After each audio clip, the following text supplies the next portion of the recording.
A ringing in your ears, a dull hum, a constant static noise. An estimated 1 in 6 Australians living with constant tinnitus know this head noise all too well. But what is tinnitus? What causes it? And why are so many people living with this noise in their heads told there's nothing that can be done to help it? I've been putting those questions to the experts. Thousands of years ago, people thought that tinnitus was a bewitched ear, that it was an ear problem. About 7 years ago, something weird started happening in Victoria Didenko's head. I don't listen to loud music. I'm very sensitive to sound. I did have a fall with my dog when I think back. It could be a head and neck injury. It could be all of the above or none of the above. Victoria Didenko had tinnitus. She was hearing sounds that weren't coming from an external source. A ringing in my ears, a buzz in my head. It was just this noise, like a static noise, a whistling kettle, and it actually hurt. And it just seemed to really intensify as the days went on. It's a symptom which occurs in, well, most people. But for a chunk of the population, it can cause problems. If we're in a silent enough environment and we're really listening hard, we will all hear something, some sort of sound that the body makes. That about 15 to 20% of people will become aware or will report constant tinnitus. So it's pretty common. That's Miriam Westcott, an audiologist who specialises in treating tinnitus. Most people who develop tinnitus will, over time, if not straight away, habituate to it. A smaller proportion of people do find that very difficult and they can become quite distressed by it. And Victoria Didenko was one of the people who found the phantom sounds very distressing. I just segued into panic attacks, depression.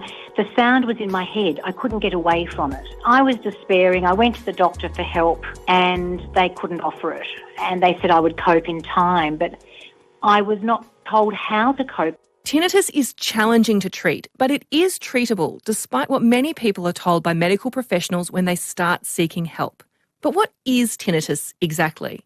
When you're hearing sound normally, your middle ear picks up sound waves and your inner ear turns these into electrical impulses that are translated by your brain. But damage to your ears, or the neurons involved in hearing, can change the way your body processes sound. Tinnitus is usually associated with hearing loss, partly because your brain is a statistical machine. In the interests of efficiency, along with translating sounds it's receiving, your brain is sometimes also predicting what it thinks it's going to hear. This is normally useful, but can become a problem when you have a change to your hearing. Here's Dirk de Ridder, a tinnitus researcher from the University of Otago. My brain still predicts these frequencies should arrive, and because they do not arrive, the brain says, well, better safe than sorry in many cases, and therefore it will generate the sound itself, pulling that sound from memory based on what it expects to hear, and that is the tinnitus that we hear. Tinnitus might be relatively common, but there's a lot of variation in how it presents. Most people have subjective tinnitus. Only they can hear the sound. There's also something called objective tinnitus. Miriam Westcott again. Due to some sort of muscular spasm or something like that, which can be heard by other people. But that is really pretty rare. Rarely, tinnitus can be a symptom of another medical problem, especially if it's just in one ear or it has a pulsing quality. For example, Meniere's disease, where people have hearing loss that fluctuates, can also produce fluctuating tinnitus. There are even some medications that can cause it, although this is rare. The sorts of medications that can do this include high doses of aspirin, not the sort of more milder doses that people tend to use. Some antibiotics. Now, these are used quite rarely and they're used in the management of severe infections and generally only when people are hospitalised. They're used very rarely because of the effect they can have on the hearing. Other medications that might affect the hearing, some antidepressants are known to cause tinnitus, quinine, some chemotherapy medication. Good tinnitus triage from an audiologist can help figure out what's going on so it can be treated appropriately. About half the people who seek help for tinnitus develop hyperacusis or reduced tolerance to noise. Around the same proportion can develop something called tonic tensor tympani syndrome, or triple TS, where a tiny muscle in the ear called the tensor tympani goes into spasm. When the brain subconsciously feels the need to protect the ear. So it's a really interesting mind-brain-body phenomenon. A key difficulty with hyperacusis, triple TS and tinnitus more generally is that they're exacerbated by anxiety.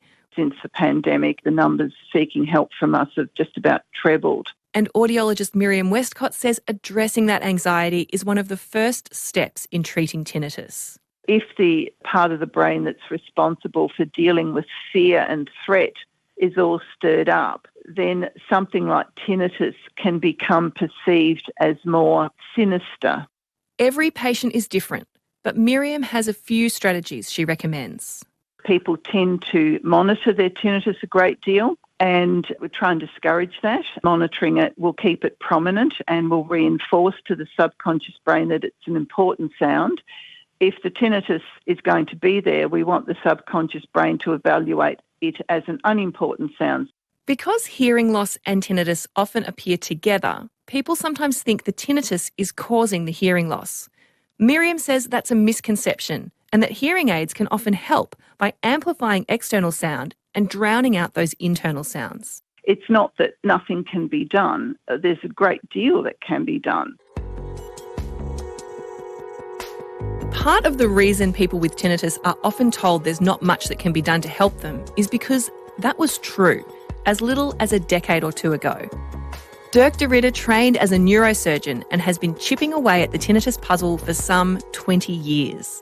Every time we think, well, we've solved it, and when we then try to apply that in research and in the clinic, we unfortunately see that it does not work. It works for about 20%, 30% of the patients, but not to everybody. Is it the same 30% every time that it's working with, or is it different? Like, are you getting closer to a solution? We're certainly getting closer. If not, I don't think anybody would still be doing research if we would just have the feeling that we get further away. But we are not there yet. His most recent work is looking at disrupting tinnitus with a combination of electrical stimulation and psychedelic drugs like ketamine. It sounds full on, but it's actually similar to treatments that are having success in people with post-traumatic stress disorder, and it's working on similar principles. Over on the other side of the globe, research in guinea pigs is shedding light on the exact cells that are involved in tinnitus. Susan Shaw and her team at the University of Michigan have pinpointed the source of tinnitus to a place in the brainstem called the dorsal cochlear nucleus. This is home to fusiform cells, which usually fire when your brain detects sound, but they fire at a higher rate than normal in animals with tinnitus too. Homing in on the source has allowed Dr. Shaw's lab to start developing a treatment, but it's still in early phases. The treatment, like Dirk de Ridder's, involves an electrical stimulation, but this time it's paired with sound. And the timing of the auditory and the somatosensory stimulation is very important, because if it's the wrong timing, it could do nothing, or it could even make the tinnitus worse. In an early trial, participants had the treatment for 30 minutes a day for 4 weeks. It improved tinnitus for about a week before people returned to their usual levels. So the idea is that if we do 6 weeks, now maybe it'll take 2 weeks to return to baseline.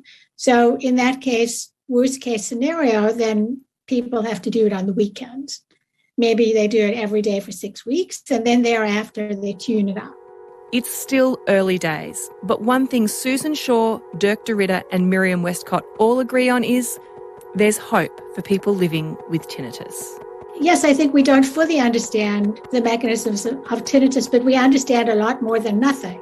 Oh, I hope, but I've always been a very optimistic person, is that within 10 to 15 years, we will be able to treat at least 80 to 90% of people with tinnitus with one of the techniques that have been developed. Whether it's by us or by somebody else, it doesn't matter.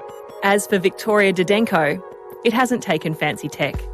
Working with a tinnitus counsellor, she's reached a place where she's now able to live with her tinnitus. So I can still hear it. It's there. I'm living with it. I'm embracing it. But gosh, it took a long time to get there. Too long. Victoria Didenko, Chair and Co-founder of Tinnitus Australia, finishing us off there.